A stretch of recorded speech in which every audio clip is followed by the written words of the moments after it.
Greetings, greetings one and all. It's a new day, it's a new year, and I welcome you. My name is ALAENURA, and I'm so happy to be here right now. Today is the 6th of January, and it's the day of the Three Kings, the 12th day after Christmas, and it's called Epiphany, which marks the day of the manifestation of Christ consciousness on this planet. So I welcome you all. This is a sacred day, celebrated in many places around the world, which is also based on a pagan festival. And I'd like to start by sharing the importance of now at this time to really be open to receiving this stream of consciousness that is happening right now. It really is quite an amazing energy, very transformational, where so much is being stripped away. And I know it may feel like I'm beginning to sound like a scratched record, but the truth is that this process of peeling away the layers is a process that is going to be with us for a while.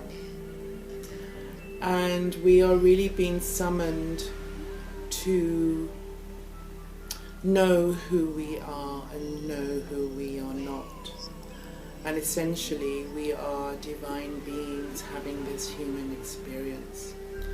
And so often, the old habits and old behaviors, old patterns, old programs that we have assimilated and taken on quite often unconsciously as children come up at times and affect the relationships that we create.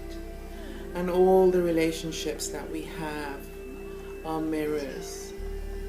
Since we are God's self experiencing God's self, and everyone else is, we are no longer allowed to project these fear-based notions of who we are, the small I am, that part of us that feels isolated or a victim or estranged from another. So this is really about relationships, this podcast, and the sacredness of that, and how we are all having, since we are all human beings, that we all have relationships, and yet how often do we project our stuff onto other people, our fears, our other identities that we hold on to and cling on to for dear life, that at some point in the past were created so as to protect ourselves or to make believe that whatever issue we were experiencing wasn't that bad, so we covered it up. We covered it with something else, with other notions, and yet this is the basis, this is the foundation of our experiencing.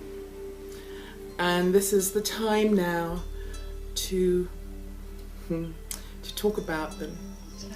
I personally had a relationship last year, and I hadn't been in a relationship for many years, almost 8 years, and I had a life that was based on having a relationship with myself and involved celibacy, and I evolved and I expanded. And it was really a beautiful thing. And then I met this very special person who I chose to have a relationship with. and I was fully expressed. And then that too came to an end.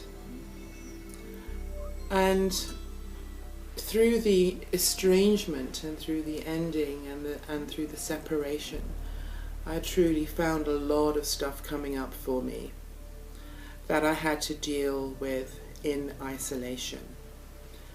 And what I find quite sad in the experience of life at times is that when we have a rude awakening, or when we have to face something about ourselves that's incredibly painful and something that's been buried for a really long time, we often end up having to deal with this in isolation with ourselves.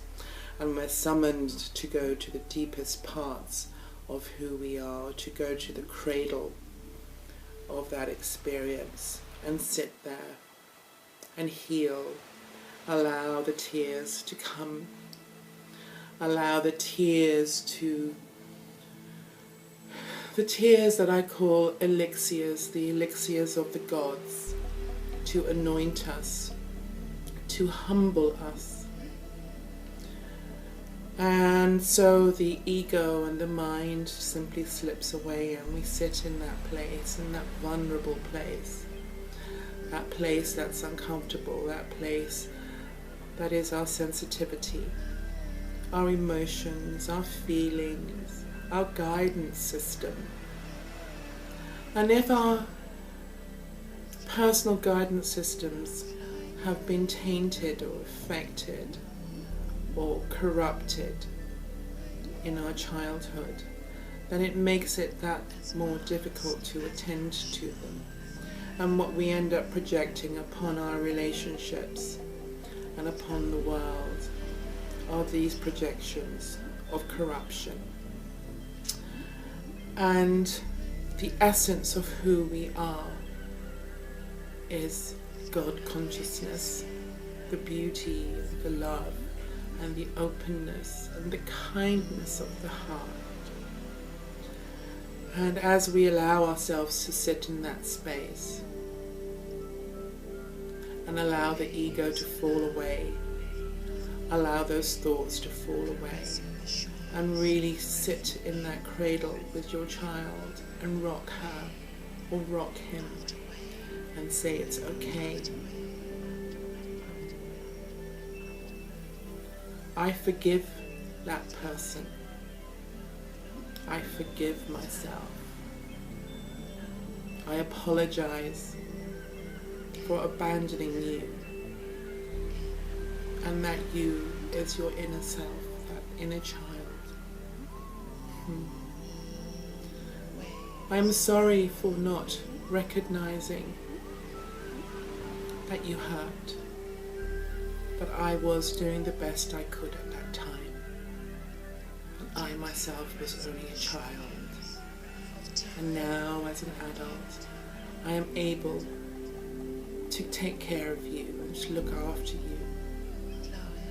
Because really, all you want is to be loved and to be seen and to be held. And before you can love anybody else, you need to love yourself.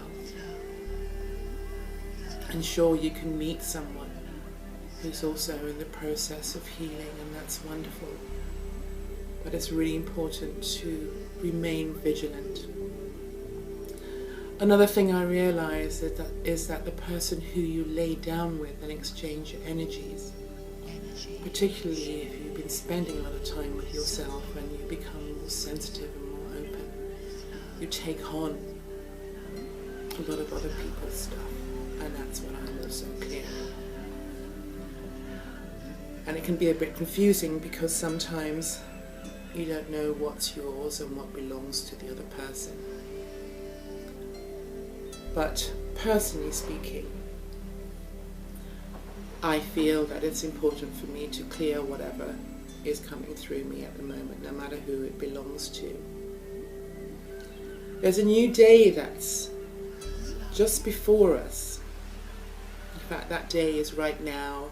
This is the day of manifestation of Christ consciousness, where the gifts of gold, frankincense and myrrh are being bestowed upon us within our hearts to clear and cleanse and to enrich our being from the inside out. And for those of us who are in the middle of winter, where darkness surrounds us, there's also this state that many people are moving through, and it's very similar to what I'm talking about. In fact, it's one of the same. And in shamanic terms, it's called the shaman's death. And classically, within indigenous cultures, the shaman's death will occur where the individual is buried with their head above ground and left overnight. In some other cultures, well, in that situation, they're left overnight and they have to deal with their demons and their thoughts, and they're left there for 24 hours. And in Mexico, what they do is they're buried right in the middle of the community in the village, and people come and they urinate and they defecate and they call names, trying to humiliate the shaman. And the shaman has to deal with all these thoughts, all these projections, all these ideas of being a victim and being abused. And he or she rides through this. In the morning, he's taken to the river and he's bathed and he's washed. They dress him in brand new clothes, beautiful white linen. And they adorn him with flowers and they create a beautiful feast for him. As he comes back, more expanded, with a deeper understanding of where his shadow lies, after exorcising and exorcising the demons, which quite clearly was done not just for him but for the whole of the community. For now he's able to tap into those feelings and understand them experientially when it comes to dealing with other people within his community or her community. And this is our learning within the deepest parts of ourselves is the most priceless gift of self-realization, self-acknowledgement, healing, self-love, nurturing, forgiveness, stepping out of judgment, making something wrong. Because in the whole scheme of things, everything makes perfect sense. So there's no need to judge. There is no need to make something right or wrong. It just is what it is. And each and every one of us as human beings, at some point in our lives, step through this gateway of the soul to meet what is truly there. The lights and the shadow, the edges and the curves, all these aspects of self. Which is just our ecology, it's just who we are as human beings, as divine beings, as this flow of consciousness that inhabits these bodies. We know because we are observing these things, and we know that we are not these things. So I take a deep breath and give thanks for this learning. So often when we're on a spiritual journey, we feel that we become this spiritual being. And quite often we forget about the human aspect, or we overcompensate and become more loving or work more with light and love, and completely ignore our shadow selves. And it's so imperative that we acknowledge the shadow aspect of ourselves as divine teachers to show us what needs attending. Because it can end up being quite dangerous if you are working with love and light and you ignore the shadow. So whatever kind of awakening you are having, whether it's a blissful awakening or whether it's a rude awakening, the rude awakenings are very much shamanic in energy because it has to do with earth energies, aspects of being human, karma, past life stuff, projections, illusion, Maya. If you're having another kind of awakening, then expand into that. But know that you are a spiritual being having a human experience.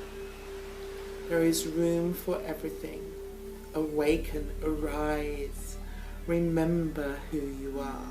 Beautiful soul, dynamic, courageous, strong, loving, kind, gentle. Be gentle with yourselves. Be kind to yourselves. There are many people around the planet who are suffering. And for those of you who are holding the light, beam that light from your heart chakra. Beam it from your third eye. Beam it out from your entire being. Let the world feel the presence that moves through you in its fullness. Because we're all somewhere along that road of self-realization and remembrance. We're all on this journey together, in this path. And this path, as we move forward, it opens up that way. It's not a narrow path, it opens up until it's as vast as it goes. So that the only path is that true path of oneness. Humility, understanding, truly. It's a brand new year. We are still in the last stages of the year of the water snake, which expires in February. And the water snake was all about transformation, peeling away of the old. And no doubt that will continue into the year of the horse. So allow this time for completion. Astrologically, everything is in the right place right now for a fruitful completion of this process that many of us are experiencing at the moment. So I wish you well, beloved friends. My name is ALAENURA. Happy New You. Happy New Year. Happy New Beginnings. I love you. I am here if you want to connect with me, inbox me. And I wish you well. Namaste. I see the God in you. Always. Be kind to yourself. One love.